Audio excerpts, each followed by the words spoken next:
Hello and welcome to Beyond the Bio, the recap. In these short recap episodes, I'm reflecting on Monday's main show and coming up with an action that you can take today.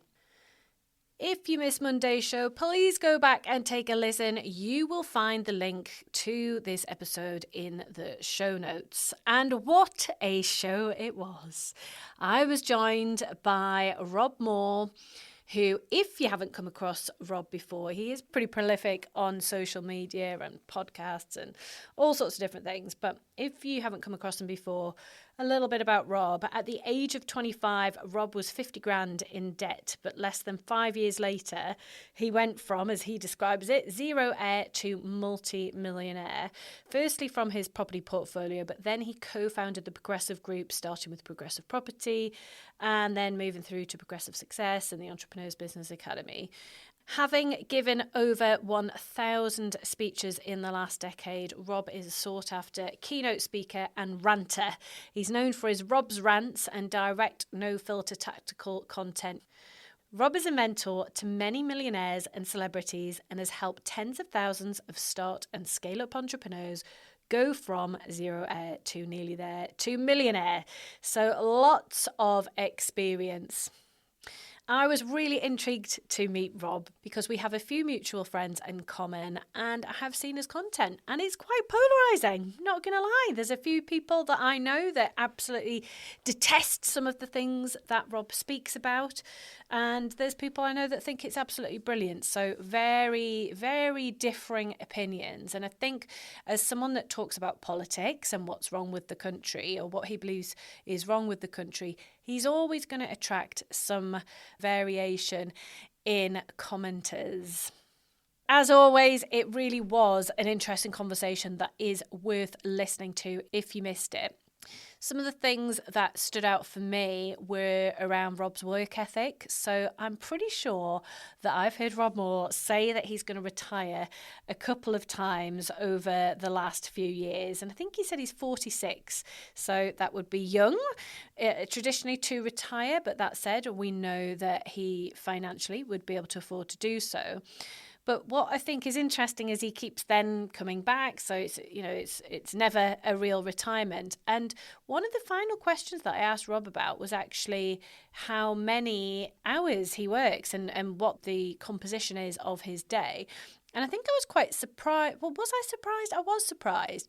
He works relentlessly. He told me that he works literally from the moment he wakes up till he goes to bed 7 days a week. And he felt that it wasn't working as such, it was more his life. And I think that is an interesting way of looking at it. And when I've talked to people about burnout before, one of the things tends to be where people do put all those hours in is when they feel they have a purpose and feel that it is a work-life blend rather than work-life. So if he has nailed that, then I can understand how he can keep up that pace.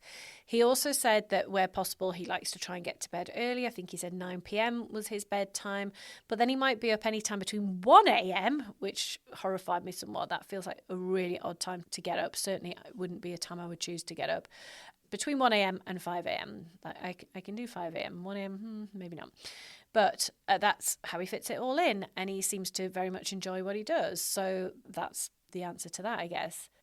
Another thing Rob spoke about was how prolific he is on lots of different platforms. So he has his membership, he has several podcasts, he's written I think 6 or 7 books, certainly maybe more actually, and he is prolific on every single social media platform. And he said that he spends a lot of his time creating content, and that is how he's able to be so visible in all of these places. And now that we know that he barely sleeps and works all day, we know how he fits all of that in. But clearly it has had an impact for him. And the final thing I think that really stuck out for me was around him wishing that he had done the social media visibility much earlier, and what held him back was actually being worried about what people thought of him. Now, if you were to watch anything that Rob puts out now, you probably wouldn't think that would be a barrier for him, but I guess we all have to start from somewhere with that, and clearly it was a fear or something that he was worried about at the time, but now realizes that actually you just need to get over yourself because those benefits are always going to far outweigh any negativity. I asked Rob about any hatred or nastiness that he has received as a result of sharing strong views and being so visible. And I was actually genuinely surprised to hear that he's never experienced anything unpleasant in person directed to him. That surprised me because he has got a lot of followers. He is pretty visible. So I actually expected that he would have a few examples of that. That said, that hasn't applied online, and he does get some hate online. But the way he approaches it is, I think he said he'd done some work on his mindset, so that was one thing. But also, actually, they're a gift because these online people, they're typically quite anonymous. And what they are actually doing is creating engagement on his post that is then generating him cash. So he loves the trolls to get stuck in and start arguing with everybody in the comments. So really interesting way of looking at things, and a couple of lessons in there for us all, I reckon. This week's Take Action is going to have to be about consistency. So Rob is prolific across various social media channels. The reality is most of us aren't able to dedicate that much time to content creation, but we could get a lot better at being consistent on one or maybe even two platforms. So what does that consistency look like for you?